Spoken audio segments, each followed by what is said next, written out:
Hello sports fans, welcome to Super Sports Central. Today, we're going to be going over my Week 4 NFL Power Rankings. So we'll start off by briefly recapping my rankings from last week, and what those teams did in Week 3. Last week at number 10, I had the Chiefs. They beat the Giants 22-9. Ninth, I had the Colts. They easily beat the Titans 41-20. 8th was the Commanders. They beat the Raiders 41-24. 7th was the Chargers. They beat the Broncos 23-20. 6th, I had the Buccaneers. They held off the Jets 29-27. 5th was the Lions. They beat the Ravens 38-30. 4th, I had the Ravens. They lost to the Lions 38-30. 3rd was the Packers. They were upset by the Browns, losing 13-10. 2nd, I had the Eagles. They beat the Rams 33-26. And 1st was the Bills, who beat the Dolphins 31-21. But getting into this week's rankings, beginning things at number 10, I've got the Chiefs. So the Chiefs remain at number 10 after they beat the Giants by a score of 22-9. And this wasn't the prettiest win for the Chiefs. They did get their first win, and now they're 1-2, but they didn't play that well. The offense of the Chiefs did score 22 points, but they were okay. They had 201 yards through the air and 105 on the ground. So, I mean, over 300 yards isn't terrible, but they just weren't great. Then the defense for the Chiefs, they played pretty well, allowing just 9 points and forcing their first 2 turnovers of the season. Although, I do think a part of the reason the Chiefs' defense looks so good is just how bad the Giants' offense is.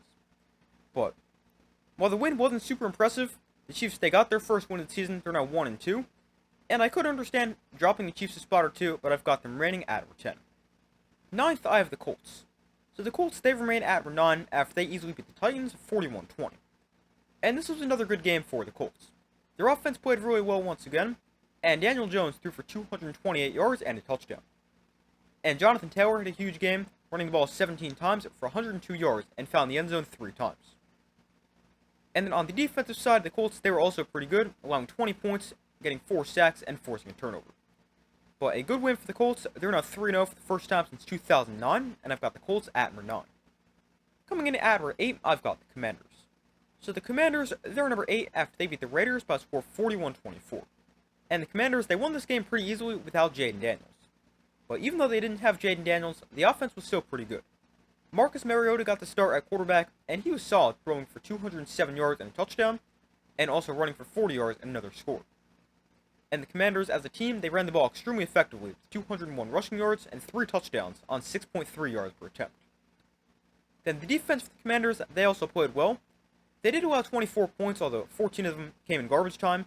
And the Commanders' defense also did a great job getting pressure on Geno Smith, sacking him 5 times. But another solid win for the Commanders, a good bounce back after the loss to the Packers in Week 2, and I've got the Commanders at number 8. Coming in at number 7, I've got the Ravens. So the Ravens, they fall a few spots to number 7 after they lost to the Lions by a score of 38-30. And this wasn't a great game for the Ravens. Their offense was decent, but it definitely could have been a lot better. I mean, they did score 30 points, but there were still some major missed opportunities. Now, a big reason why I think the Ravens' offense wasn't amazing is their offensive line, as they allowed 7 sacks, although I do think Lamar Jackson did run himself into a few sacks. Now, outside of the sacks, Lamar Jackson, he had a pretty good game, throwing for 288 yards and 3 scores, and tight end Mark Andrews had a good game, with 6 catches for 91 yards and 2 touchdowns. But while the Ravens threw it fairly well, the run game was not good, especially for their standards, as the Ravens had just 85 rushing yards, and Derrick Henry also lost a fumble in the 4th quarter. And he's now fumbled in all 3 games so far this year. Then the defense of the Ravens, they've really struggled. They allowed 38 points, couldn't stop the run, or get off the field on 3rd or 4th down. And the defensive struggle is a big reason the Ravens lost. But the Ravens, they fall to 1-2 on the season, and they fall to number 7. You could argue they should fall a little bit further because they are 1-2, but they've lost close games to 2 of the 5 best teams in the NFL, so I don't want to penalize them too much, and I've still got the Ravens at number 7. Coming in at number 6, I've got the Packers. So the Packers, they fall to number 6 after they're upset by the Browns, losing 13-10. And this was a bad loss for the Packers, losing to one of the worst teams in the NFL. And the Packers, they had their chance to win this game. They were set up to take the lead on a field goal with under a minute left, but the field goal got blocked, and the Browns were able to kick a game-winning field goal as time expired. But this was not a good game for the Packers, especially offensively. The offense scored just 10 points, really couldn't get much going, and quarterback Jordan Love did not have a good game, as he threw for 181 yards and a touchdown, but also had a costly interception late in the 4th quarter.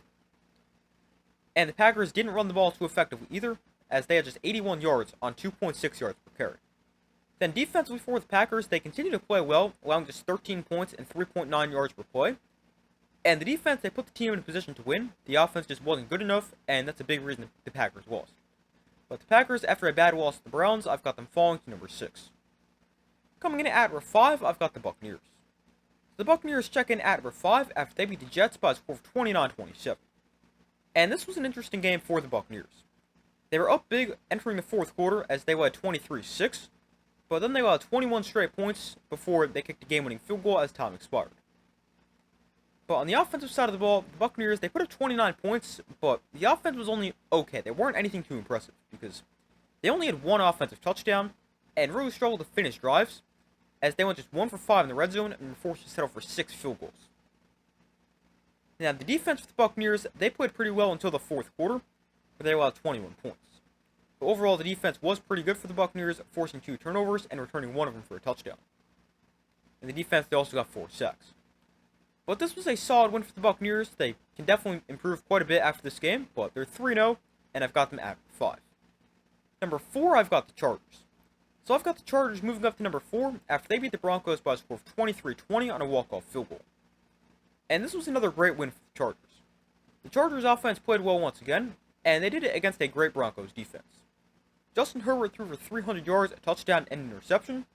And wide receiver Quentin Johnson had another good performance with 6 catches for 89 yards.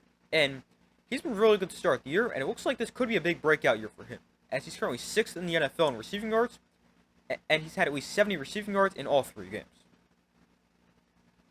Then on the defensive side of the ball for the Chargers, they were also good. They allowed 20 points, got some huge stops late in the game to get the ball back to the offense. They can tie it and then eventually win it. And the Chargers, a good win over the Broncos, turn out 3-0 with all 3 of their wins coming against the AFC West. And I've got the Chargers at 4.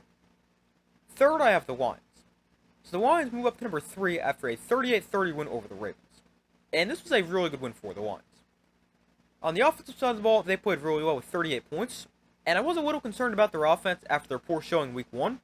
But with 38 this week and 52 last week, I think they'll be just fine without Ben Johnson. But the offense played well for the Lions. Jared Goff threw for 202 yards and a touchdown, and they were also great on the ground, as David Montgomery ran for 151 yards and 2 scores, and Jahmyr Gibbs had 67 yards and got in the end zone twice. And the Lions offense was also great on 3rd and 4th downs, going 7 of 14 on 3rd down and a perfect 3 of 3 on 4th down. And then the defense for the Lions, they played really well. They did allow 30 points, but I think they played a really good game. They did a great job of slowing down the run game. They contained Lamar Jackson and kept him inside the pocket, and they also sacked him 7 times. But this was a really good performance for the Lions, and after a big win over the Ravens, I've got them at number 3. Second, I've got the Eagles. So the Eagles, they remain at number 2 after they beat the Rams by a score of 33-26, although this wasn't their best game. The Eagles, they were trailing 26-7 in the 3rd quarter before they scored 26 straight points to win the game. The offense for the Eagles, they got off to a slow start, but really woke up in the second half, scoring touchdowns on 3 of their final 4 drives. And an encouraging sign about the Eagles' offense is they finally got the pass game going, as Jalen Hurts threw for 226 yards and 3 touchdowns, and A.J. Brown had 109 yards on 6 catches. Now, the pass game got going for the Eagles. The run game wasn't very good, as they had just 86 yards on 3.2 yards per carry, but at least they got the pass game going. Then the defense for the Eagles, they didn't play their best game, allowing 26 points, but they were great in the second half, got some big stops late in the game, and the Eagles, after a big comeback win over the Rams, they're now 3-0, and I've got them at number 2. And at number 1, I've got the Bills. So I've got the Bills remaining at number 1 after they beat the Dolphins by a score of 31-21. And this was another good win for the Bills. The offense played well with 31 points, and Josh Allen threw for 3 touchdowns, and the Bills, they also ran the ball really effectively, as James Cook ran for 108 yards and got in the end zone, and the Bills as a team ran for 158 yards on 5.8 yards per attempt. And the defense for the Bills was also good, allowing 21 points and 4.7 yards per play. But another good win for the Bills. They're now 3-0, and they remain at number 1 in my power rankings. But those are my Week 4 NFL power rankings. Thank you guys for watching. Be sure to like this video, subscribe, turn notifications. I do my best to post as often as possible, and I will see you in the next video.